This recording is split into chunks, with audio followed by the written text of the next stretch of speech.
ketika Allah perintahkan ibadah-ibadah yang lain, itu cukup perintah ayat saja turun. Allah perintah haji, ayat saja turun. Allah perintah puasa, ayat saja turun. Allah perintah bayar zakat, ayat saja turun. Tapi ketika Allah perintah sholat, tidak boleh ayat turun.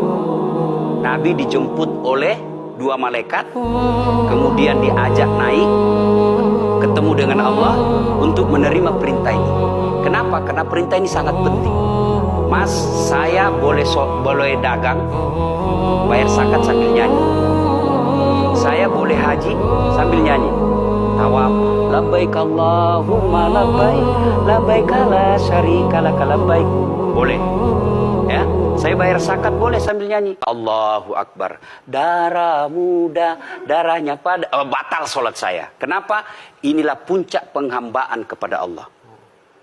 Jadi puncak penghambaan kalau saya meraku hamba, sholat. Yang paling mulia dalam tubuh kita, kepala. Adik-adik bercanda dipukul pantatmu masih senyum. Dorong dadamu masih senyum. Tapi jangan bercanda pukul kepalamu. Tak, kau pukul kepala saya pasti saya marah. Kenapa? Harga diri di sini. Yang paling mulia, kepala, rendahkan seperti kakimu. Saya melihat banyak koruptor sholat. Ya. Saya melihat banyak orang sholat yang kalau saya ajak ngomong main HP. Nggak punya adab. Yang paling enak memang, sholat tidak korupsi. Yang paling nyaman memang, paling ideal, sholat jujur. Tapi wala talbisul haqqa bil batil, kata Allah. Allah tidak mencampurkan antara hak dan batil. Sholatmu beda, puasamu beda, maksiatmu beda. Itulah sehingga Allah hadirkan dua malaikat. Rakit dan atid. Mencatat yang baik di baik, yang salah salah. Nah, dia sholat tapi dia korup. Tapi Allah Maha Adil. Maka ditimbanglah nanti. Mana yang lebih banyak, kebaikanmu atau keburukanmu.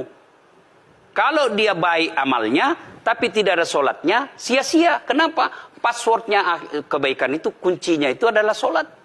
Bagi orang yang tidak sholat itu, Allah nanti perlihatkan amalnya. Yang ciptakan listrik ini luar biasa amalnya.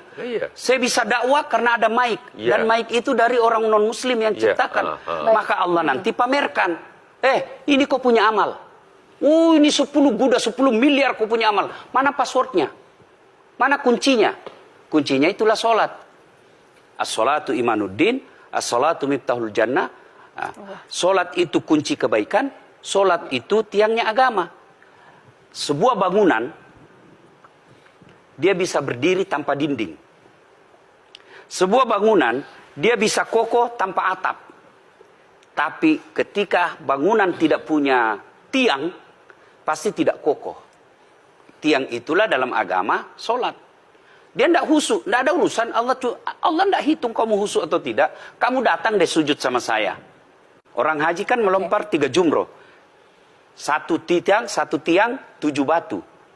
Kenapa tidak dikumpul saja itu? Satu kali lempar, tak, tak, tak. Kenapa? Kenapa mesti 3 hari dan kenapa mesti 3 titik? Itu pesan moralnya, melawan setan itu perlu napas panjang. Buru-buru kamu, buru-buru. Akhirnya apa? Wudhu tidak sempurna. Anggaplah Anda wudhu dengan sempurna. Setan menyerah tidak, masuk masjid. Tidak usah sholat sunnah, tidak usah sholat sunnah.